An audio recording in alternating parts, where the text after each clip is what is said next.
What's up, everybody? I'm just joking. What's going on out of YouTube? SEL0320? Yeah, while you were away, I was entertaining our guests. It wasn't much of an entertaining moment, but cause I was just kind of like a deer in the headlights, literally, cause like there's a big headlight right there. Did you crack a joke? No, I did not crack a joke. So we are not entertaining. It was more of like that awkward, that awkward icebreaker. But anyway, you guys want to see the review? What episodes are these? We got two different ones. This is episode, crap. What are these episodes? It's 9 and 10, right? Yeah, we're on 9 and 10. Because we got 2 more episodes to go. Yeah, it was 9 and 10. So, it's funny because the name of the 9th episode is Speak of the Devil. And then the 2nd episode after that is episode 10 is Nelson versus Murdock. So Speak of the Devil was a really funny one. It's not funny really at all. It's pretty messed up. It's really bloody. It starts off so bloody that we're looking at Daredevil getting decimated by somebody that we don't expect. But I promise you this.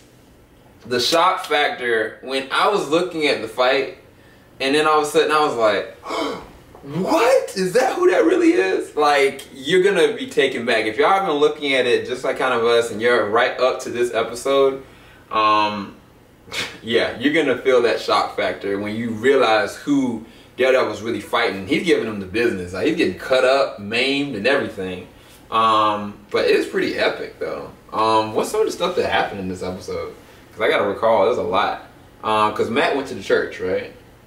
He went to the church and he found the priest again, and he's like, "Man, can you catch me up with this coffee?" And basically, he's trying to validate his purpose in a sense. Like, we all know him to be in Daredevil, but we never came to the estimation of whether or not he's doing what he's doing because he hates the evil and he hates beating on people to save people, or is it that he loves beating on people and that's an excuse for him to be able to do it. And he's dealing with his morality and his soul, essentially. And the priest is really trying to minister to him, talking to him, because he asked him the question like, does the devil really exist? And he gave him this really messed up story, the epicness and the reality of evil and present incarnate in today. And it brings Matt to the realization, like, what he's about to do, he might cross that line. And going into the episode, the next episode, it's even more epic. But one of the things I guess I can take away from this one is that Matt still has a lot to learn about who he is. I feel like Matt has not accepted the role he's supposed to play, because he doesn't know, for him to be who he's supposed to be, like, he's gonna have to cross that line. And I don't think he's willing to do that, because if he does that, then he's gonna lose everything he's been trying to salvage about his soul. Like, even the interactions with Nelson and Karen and having this job that he's been doing and trying to help people, like, I think that a lot of it has really dumbed him down, because Karen and Foggy, they're upset because of what happened to Elena. Elena got killed, y'all. Like, she got iced. What happened? How did that happen? Do you remember? But they don't tell you how. Oh, that's right. What she like, her body just, like, they had to come down to the what is it? The mortuary? The morgue, yeah, and just identify the body pretty much. Yeah. Because what had happened was that she came to them basically saying that they're trying to press and say that they'd offer her more money. And Fisk is trying to do this intentionally. But what was so calculative about how it happened is that, like, she had asked them whether or not she should take the money. And Karen and Foggy were like, yeah, go and try to salvage people from leaving. I was like, man, they setting this lady up to die, you know? That's what I kind of felt going into it. But what's so messed up about all of it is the fact that this is all strategic plan by Fisk. And it shows the depths of his evil, in a sense, because what somebody has said, I think that Matt, Karen, and Foggy, they were at the bar and they were drinking, and Foggy had left because he was mentally distraught. He felt guilty. But Karen had said to him, like, it's okay, Matt, like, and he had said something about being religious. She's like, I don't know if I am. And he's like, yeah, I'm Catholic. She had said, if there is a God out there, then the actions of this man, they're going to come back to bite him at some point. And it's really foreshadowing. I didn't realize how big of a foreshadowing it is until I looked at the next episode, episode 10. But what were some of the things that you picked up on episode 9? Well, it really, I think like the episode 9 was, the title was Speak of the Devil. The pretty much like the core of the episode is like Fisk and the fact that of just how evil he is, man. And you know, there was like definitely Matt, he went to the church and talked to the priest, and they was talking about like evil, the devil, and just pretty much like the evil that's in the world. And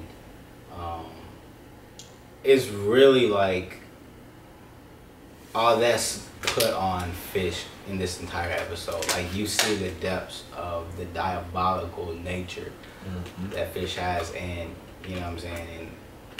And he pretty much, what's the lady's name who died? What's her name? Elena. Elena. Yeah, she pretty much, she was murdered, and then Multiple stab wounds. That was what it was. Yeah, she was murdered, and then Fisk actually on camera, like all his dialogue, he's saying how these questions about like how he feels about the situation, and he's saying like, oh, it's like he's showing remorse, like, but at the same time he's calling out and he's challenging the Daredevil, and he does it very subtly. Like by that, it's just like, wow, like this guy is really dirty. And it's like, man, he really doesn't even care. He's like lying through his teeth on camera, and it's just like he's like pretty much calling out the Daredevil, like, and by that he ends up orchestrating a giant plot to try to make a setup or a trap for the Daredevil to pretty much either the Daredevil's gonna be taken out, or one of Fisk's accomplices, I guess. Pretty much his colleagues, like one of the guys he was working for him or working with him, one of the Japanese guy. Yeah. And it's just like his whole plot is just like, wow, this guy is calculating how to eliminate people. Yeah. And he's not even moving his hands.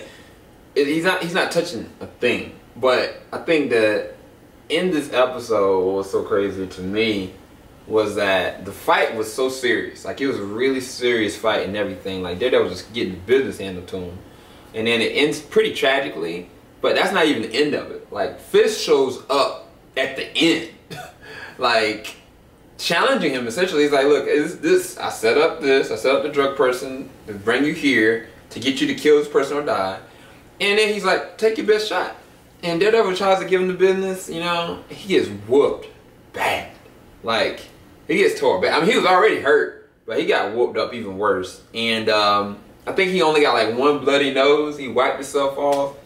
And they were about to take him out. Like, it was a serious, dangerous situation. But what set off so much craziness is that Matt had went back to his house. And this is total spoiler territory. If any of y'all look at this, like, these basically we'll be talking spoilers. He went back to his house just to find out that Foggy had went trying to look for him. And he heard something. All of a sudden, he sees Daredevil on the ground, tries to call 911. All of a sudden, he looks. Something tells him to look underneath the mask, and it's Matt. And that's the end of the episode. And it sets off everything. Because everything they've built together has been about the realization that Matt is blind. And Foggy has a moral compass at some point that he makes this transformation that he wants to do good for everybody. And what's that going to do for their relationship? I thought it was a really good setup. I really liked this episode. I loved the action in it. I give it a 9 out of 10. What about you? What about you, Gibbs, as far as the rating for it? I give the episode a 10. The only problem I had with the episode is I thought that the ninja that Daredevil was fighting, I thought he died kind of cliche. Cause like when they showed the barrel and it was like licking gasoline, I was like, all right, I know how this is gonna end. Yeah. And they did it kind of midway in the fight, but you see that he actually gets covered in the gasoline towards the end of the fight. Yeah. I thought it was kind of. It was cool how they do it. It was symbolic. I felt like I felt like they could have did it I felt like they couldn't. I felt like that if they didn't show that part, the gasoline in the middle of the fight, that'd be like, it'd be better. It would have been better towards the end of the fight. I agree. So I wouldn't be expecting it. I agree. But so that concludes that one. But the next episode follows. Basically, Matt can't do anything. Like this whole episode, really, Daredevil was out of commission. I didn't realize. I didn't think about it, but there's so much intensity that's going on that I failed to realize that Daredevil wasn't even there. That shows that the characters can stand on their own. We can look at this without even seeing any of the action. You know what I'm saying? And what happens is, like, Nelson or Foggy, whatever his name is, he basically is assessing, like, what should we do with you? Like, should I turn you in? Like, tell me everything. Like, are you even blind? Like, how is it you can do all this? And it shows their backstory, and it shows, like, the coming of age of their story and the difference in ideology that they both have. Like, what's right and wrong, what's considered a vigilante, what's taking the law into your own hands because there is no law, what's lawlessness. And I really love the symmetry between their relationship. Like, it's so essential to Matt, and you can see there's emotion that's pouring all out through both of them. Both of them acted it really well. But one of the things that threw me off in the episode was Karen and Ben Urich's move to a location, because he's dealing with the fact that his wife has Alzheimer's and she doesn't have the medical bills to be able to get in the right facility, and he's just so emotionally distraught. He wants to just quit the whole case and everything. And Karen basically kind of tells him, like, I want to bring you somewhere out. And I was like, Joe, what in the world is going on? You know, I was trying to figure it out because I was like, Karen doesn't even live there, and like, it can't be her grandmother, you know. And I was like, what is going on? They go and they find basically gold. Like, they find Fisk's mother, who's supposed to be dead, you know. And how that sets everything off is one thing that hasn't even really been addressed yet, because you got Fisk going on with what happened to him. And so I really felt like this is one of the better, well-acted ones out of all of them. Now, I think that because there wasn't so much action, they had to bring it on the action level, or on the acting level. But what did you think about the episode, Joe? Oh man, it was definitely well acted. Also, there you go. I couldn't see you. It was definitely well acted. Also, it was like a great plot twist. Great plot twist. Also, but however, I'm also curious to know how was it Karen, how she found Fisher's mom. I'm curious to know how she came to that, got that information. But at the time while watching it, that didn't concern me. The fact that, you know, that was his mother was like, wow, that's pretty intense, man. And actually, and we hit the point, like this episode, you hit the point where you, like, we were all waiting for it this entire season. We're waiting for Kingpin to break. You know what I'm saying? To just snap. And right now he has ammunition to do so. Yeah. And that's going to be very exciting to see. Yeah. So, I'm not going to tell you what happens. If you watched it, I know we've been doing spoilers this entire time, but I don't even want to say it. It's so good. Yeah, I'm not either. I don't even want to say it. It's so good. It's emotional, too. This is a really emotional episode for Urich, for Fisk, and honestly for, like, Matt and Foggy's relationship. Because, I mean, technically it's really ruined at this point because of lies and because of truth. And, I mean, it's pretty messed up, like, what's going to go down. And I don't know who's going to come out of it unscathed. You know what I'm saying? Yeah. So, we got 3 more episodes to go, either 2 more episodes. I'm not really sure. So, coming to the next 2 episodes, like, I'm anticipating a lot. But right now, Daredevil's out of commission, and I don't know how he's going to get himself back together. He really needs to get him an actual suit, some serious armor, because he got sliced and diced. Yeah, bad. That was bad. Thankfully, Claire helped him out, and I was like, man, I want to see what Rosario Dawson, man. Where's she at? You know what I'm saying? So I think the next episode she's supposed to be in it. But definitely, Daredevil is one of the best shows that Marvel has come up with. Like, that's for sure for me. But anyway, hopefully y'all enjoyed this review. I know it's a little bit long-winded, but we got a couple more to go, and we're gonna try to finish out. If we don't finish the next 2 or next 3 tonight, then we'll try to finish it tomorrow. I'm gonna definitely start looking at the next episode now, though. SDL0320 signing out. All right, y'all. Later.